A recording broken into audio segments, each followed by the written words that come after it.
Hammaga assalomu alaykum. Bugun men sizlarga modellarni figurasini chizishni o'rgataman. Bizga buning uchun lineyka, qalam va o'chirg'ich kerak bo'ladi. Ishimizni lineykada qog'ozimizni qoq o'rtasini o'lchash bilan boshlaymiz. Endi o'rganayotganlar uchun lineyka ayni muddao, chunki lineyka aniq va to'g'ri hisoblarni ko'rsatadi. Shuning uchun o'rganayotganda lineyka kerak bo'ladi, albatta. Ator qog'ozimizni qoq o'rtasini o'lchab 10,5 cm dan bo'lib oldim. To'g'ri chiziq tushiramiz. Ya'ni hozir biz to'g'ri turgan figurani chizamiz, eng soddasini. Tepadan 3 cm qoldiraman. Pastdan bo'lsa 4 cm ga yetar yetmas qoldiraman. Shunda orada 23 cm hosil bo'ladi. E'tiborliroq bo'ling. Qog'ozimizga juda ham katta yoki juda ham kichkina bo'lib figuramiz joylashib qolishi kerak emas. Bu juda ham xunuk ko'rinadi. Mana chiziqlarimizni ham chizib oldik. Endi 23 cm dan 9 ga bo'lsak, 2,5 cm dan to'g'ri keladi. 2,5 cm dan bo'lib chiqamiz. 2,5 cm dan bo'lib chiqqanimizda 9 ta chiziq paydo bo'ladi. Ba'zilar 10 ta chiziq deb aytar ekan, bu juda ham noto'g'ri. 10 ta chiziqda figuramiz juda ham uzun bo'lib ketib qoladi. Chiziqlarimizni nuqta bilan belgilab olgandan so'ng ularga chiziq tushirib qo'yamiz ora-orasiga aniqroq bo'lishi uchun. Birinchi qismi bosh qismi, ikkinchisi ko'krak qismi, bel qismi va buksa qismi, son qismi, tizza qismi va to'piq qismi shu bilan oyoq bilan tugaydi. 1 2 3 4 5 6 7 8 9. Endi figuramizni chizsak ham bo'ladi. Birinchi figurani chizishi boshdan boshlaymiz. Dumaloq chizamiz. Yana tagidan kichkinaroq dumaloq chizamiz, ya'ni jah qismi bo'ladi. Oradan bo'lib qo'ydim. Keyinchalik yuz chizayotganda tushunarli bo'lishi uchun. E'tiborliroq bo'ling. Iloji boricha dumaloqlarimizni chiroyliroq chizishga harakat qilamiz. Bosh qismini chizib oldik. Dumaloqlarimizni tepa dumalog'ini juda ham katta qilib olmaylik, masalan, boshi katta bo'lib qoladi.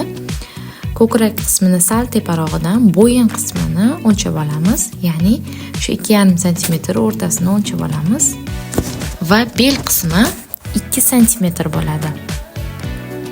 Bel aylanasini chizib olamiz birinchi. Belni to'g'ri chiziq qilib chizmaymiz, ya'ni qiyaroq qilib chizamiz. To'g'ri chiziq qilib qo'ysak, belimiz juda ham xunuk ko'rinadi. Endi yelkasini o'lchab olamiz. Yelkaga ikkita bosh to'g'ri keladi. Ya'ni qoq o'rtadan ikkita bosh joylashtirsak, yelka kattaligi hosil bo'ladi. Yelka kattaligini o'lchab oldik. Endi bo'ynini chiroyliroq qilib chizamiz. Ingichkaroq, ya'ni ayol kishini figurasini chizayotganimiz uchun erkaklarniki bundan qalinroq bo'ladi, albatta. Ikkita yelka chizig'ini chizib oldik. Endi ko'krak qafasini chizib olamiz. Ungacha qo'limizni kattaligini o'lchab olamiz. Qo'limizni kattaligi tugagan joydan ko'krak chiziladi. Va beldan to qo'lni aylanasigacha chizib olamiz, liniya qilib. Hozir endi ko'kragimizni chizib olamiz. Ko'kragiga e'tiborliroq bo'linglar, chunki pastga tushib, yo juda ham tepaga chiqib ketmasin. Bu juda ham katta xato. Endi buksa qismini chizib olamiz. O'rta chiziqni birinchi chizib olib, ikkita oyoq, ya'ni son boshlanishini belgilab olamiz. Shunday tarzda. O'zimizga qulayroq bo'lishi uchun va buksani eng chiqqan joyini belgilab olamiz. Shu joydan sal ichkariga qaytaramiz chiziqdan. Mana buksa qismimiz ham tayyor bo'ldi. Birinchi oyog'ini chizib ko'rsataman, keyin qo'lini chizib ko'rsatib beraman. Albatta, yoqmagan joyini o'chirib to'g'rilashingiz mumkin bemalol. Endi tizza qismini dumaloq qilib o'lchab olamiz. Tizza qismi kattaroq dumaloq bo'ladi, ya'ni boshimizdan tegi dumaloq chizilganda shunday dumaloq kattalikda bo'ladi. Sonimizni chizib olamiz. Endi bu son qismi. O'rtadan bo'lib e'tibor beringlar, oyog'imiz bir-biriga yopishib qolmasin, chunki bu juda ham xunuk ko'rinadi. Modellarning oyog'i bir-biriga yopishib turmaydi. Mana tizzagacha chizib oldik.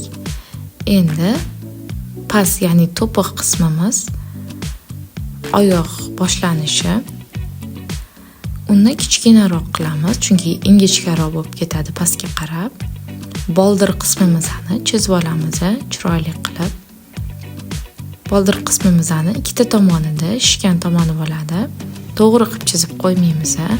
Chiroyli chiqish uchun to'g'ri figura chizilsa, qo'yni joylashtirayotganda ham chiroyli bo'lib chiqadi.